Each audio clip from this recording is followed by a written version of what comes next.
Hey everybody, welcome back. Um, I'm going to talk to you guys and tell you a story. But you want to hear something really is the water's been out for a couple days, but we have this big cistern or something like that. So we didn't even know it until yesterday morning. Because we ran out of water. But we gotten our showers in and everything. So that was really cool. And then we didn't have it yesterday. And then this morning I needed to take a shower and it started working again. So I jumped in and I took a shower, and then it started getting really weak when I was done. So I made sure and rinsed out my hair and stuff. And now the water is not working again. So I was laughing and my husband's all, that was lucky. I said, no, honey, that was skill.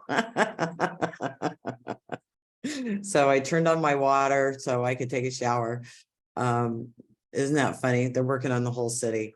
But as I promised, and I'm just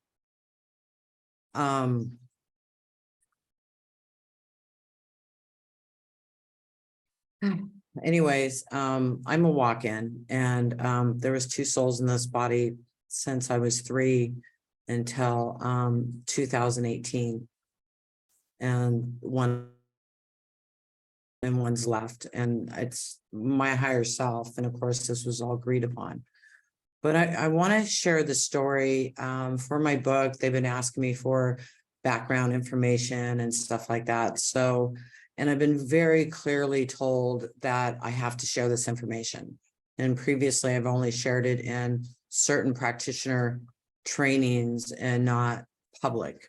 And I had a talk with my husband yesterday because he helps me, but we don't talk about this stuff. He's very 3D.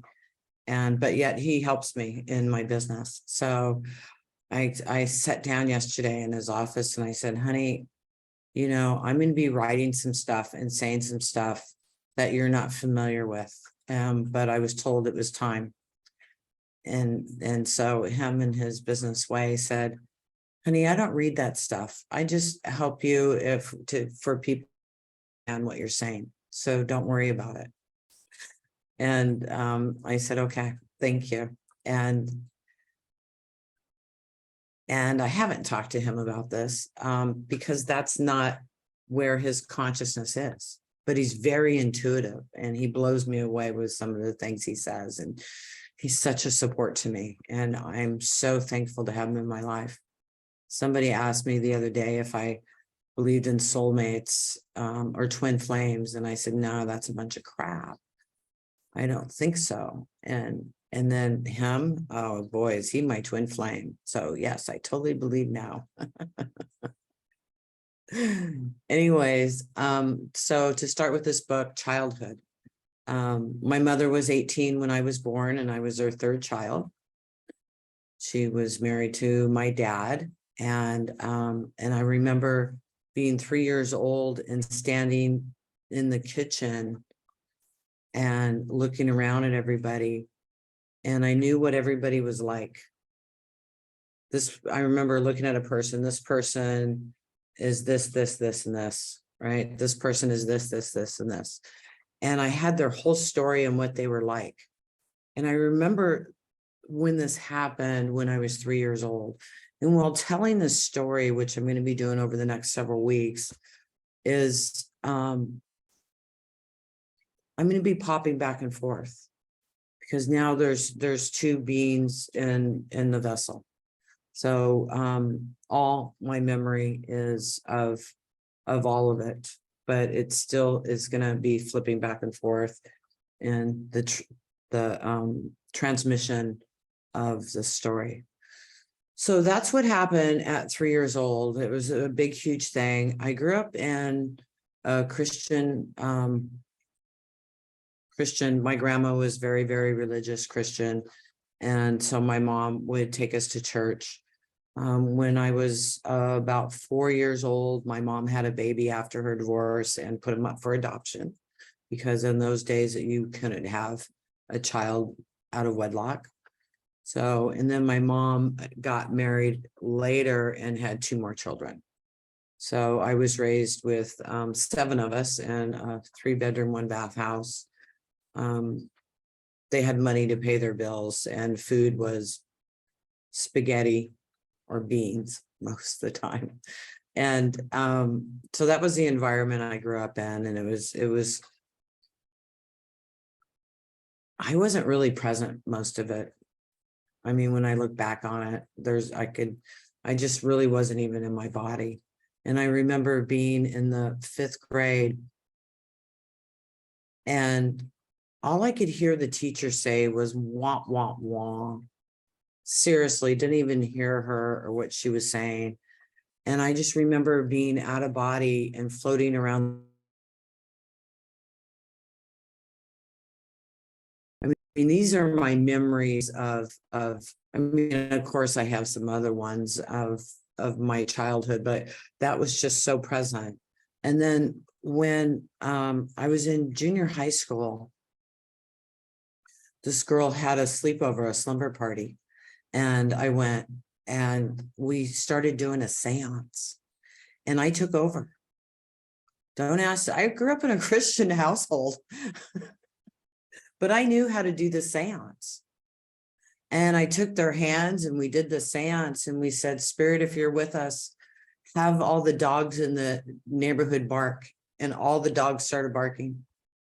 And then I said, and there was a huge house. It had like 3 bathrooms in it. So to me, that was huge, right? So I said, have all the toilet seats closed. You hear bam, bam, bam in the house. And they closed. And so we continued the seance and did these things. I don't know how I knew all of that. It was just such a strange thing that had happened. And then while I was growing up, my Uncle Tim got cancer in his throat, and the hospital wouldn't do surgery on him because he didn't have insurance. Yeah, our hospital is lovely in the United States, seriously. So the church prayed for him and he healed, and the cancer disappeared. And that was really cool. So I remember seeing that. And when I was 18 years old, I was dating this guy, and we're supposed to go on his motorcycle on this picnic by this lake. And it was this big plan for the day, right? His big date that he was taking me on. And I kept hearing not to get on the bike over and over and over and over again. Gee, I wonder who that was. So, and so I argued with him about it, that let's take the truck instead. And so I ended up going on the bike, but I wore a helmet. And in those days, you didn't have to wear helmets. They weren't required. So I wore a helmet, and on the way back from our picnic,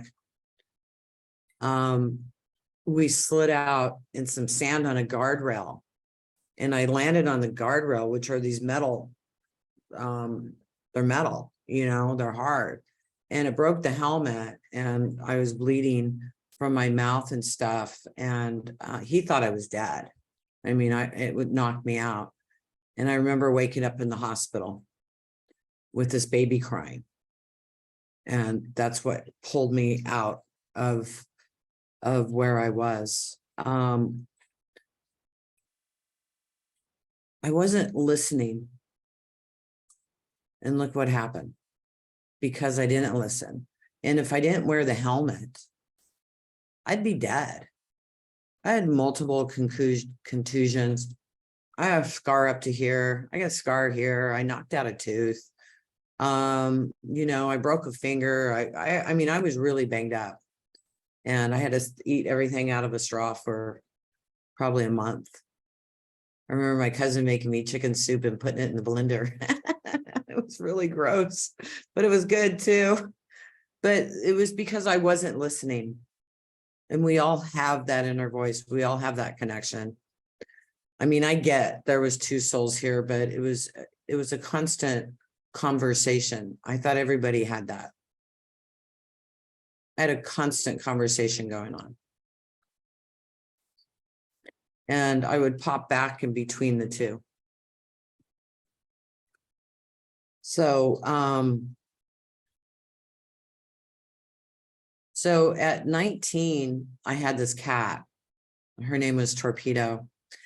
And she was a skinny cat, and she got really sick. She was really bloated up like a football. And I didn't know what to do for her. So I said, God, what do I do for my cat? And I heard, put your hands on her and pray. So I did. And the next morning, she was fine. She was walking around like nothing ever happened. It's like the whole thing never even happened. And it blew me away. And it was like, whoa. And I never told anybody about that, except my grandmother, because my grandmother was very loving and unconditional loving. I mean, my grandmother was amazing. She was very Christian in her box of that Christianity. She was very intuitive too. I mean, later in life, she was a diabetic and she had gone blind. I come to the door to visit her without letting her know I'm coming over. And as soon as I get to the door, I'd hear, Tammy, is that you? She knew it was me there. I mean, my grandmother was magical and beautiful and unconditional love. And I remember being a child wanting to be like my grandmother because she was so beautiful.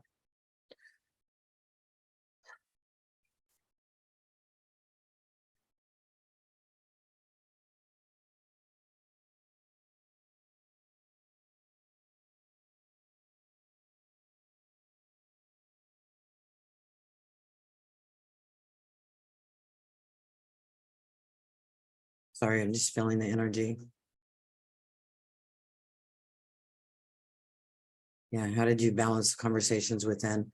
I didn't. I was all over the place.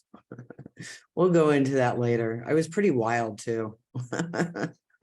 Before sacred activations. I don't know which part that came from, but I've definitely had a lot of fun in my life.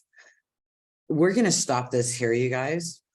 That was all I was prepared to talk about today. I have to leave here at 11 and I have to talk to my assistant before I leave. So I only have 10 minutes. I want to thank everybody for joining in today. Next week, we'll be doing, I think I'm hosting next week. We'll be running more activations, of course, and share more of the story with you until I get what I need to get it down.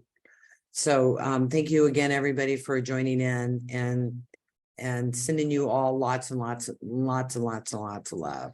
And if you came in at the last minute, make sure you go back and listen.